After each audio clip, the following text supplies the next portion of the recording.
Au début du XXIe siècle, EDF est exportateur d'énergie. EDF a le prix le moins cher d'Europe, deux fois et demi moins cher que l'Allemagne. Un contrat de service public qui fait référence dans le monde et donne à la France un atout formidable en matière d'émissions de gaz à effet de serre. Les 4 paris ont été relevés. Il n'y avait plus qu'à tout détruire. C'est chose faite. Pourquoi? Comment? Puisqu'on est arrivé à l'asymptote, comment est-ce qu'on arrive à la situation actuelle? Et c'est ça que je voudrais évoquer aussi devant vous aujourd'hui. Moi, je vois deux acteurs principaux. L'Europe et le gouvernement français.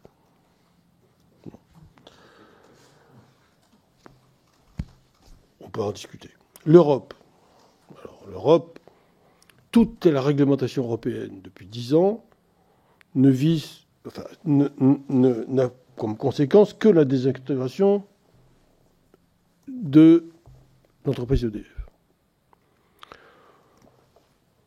Cette Europe qui a pris comme axe idéologique quasi unique la concurrence, qui bien sûr fait le bonheur des peuples. Bon. On voit ce que ça donne en matière d'énergie. Et qui s'est traduit comment en termes concrets pour l'entreprise EDF? Moi, quand j'arrive à la tête de cette maison, on ne me parle que d'une chose, traumatisme absolu, la mise en concurrence des barrages. Formidable idée. Un barrage étant essentiellement un outil d'optimisation du système électrique, puisqu'il est la seule pile à combustible intelligente et efficace qu'on ait aujourd'hui.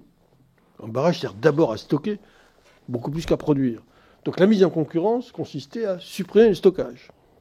C'est génial. Et on voyait débarquer sur nos sites des Canadiens, des Allemands, des Russes, des Chinois, enfin tout le monde aller visiter les barrages. Alors, il se trouve que les barrages appartiennent à l'État et sont gérés par EDF. Bon, l'État avait envisagé d'obéir à la doctrine européenne et de mettre en concurrence les barrages.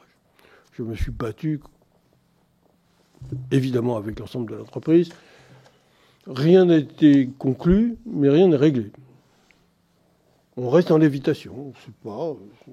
La règle européenne existe toujours. On ne l'a pas encore respectée. On sera sanctionné, sans doute.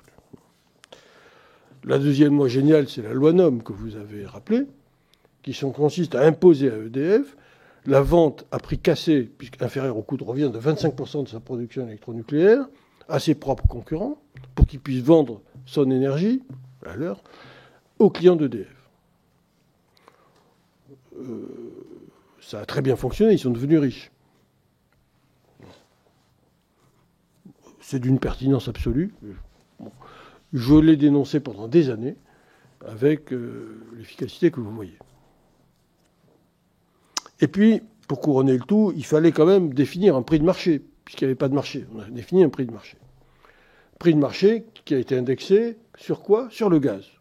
Vous allez me dire pourquoi sur le gaz, puisqu'on n'en utilise pas. Parce que les Allemands utilisent le gaz.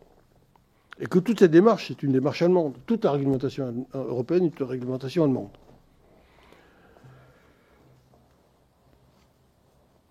Alors je ferai une petite parenthèse qui est politiquement encore plus incorrecte, c'est que l'Allemagne, disons-le franchement, a,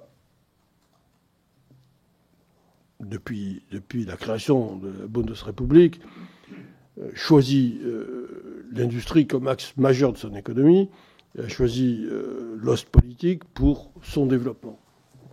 C'est clair, et c'est cohérent d'ailleurs pour ce pays qu'est l'Allemagne. Au moment où il fallait... les Allemands ont compris leur problématique énergétique et ont tenté ce qu'ils ont appelé l'Energiewende, la transition allemande.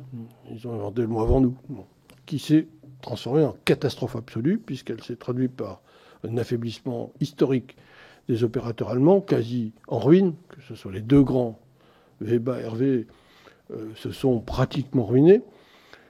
J'ai profité de l'occasion d'ailleurs pour vendre notre propre filiale allemande aux Allemands avant qu'il soit trop tard. Donc je l'ai très très bien vendu pour 7 milliards d'euros, ce qui m'a valu un procès que j'ai gagné quand même. Enfin, de toute façon.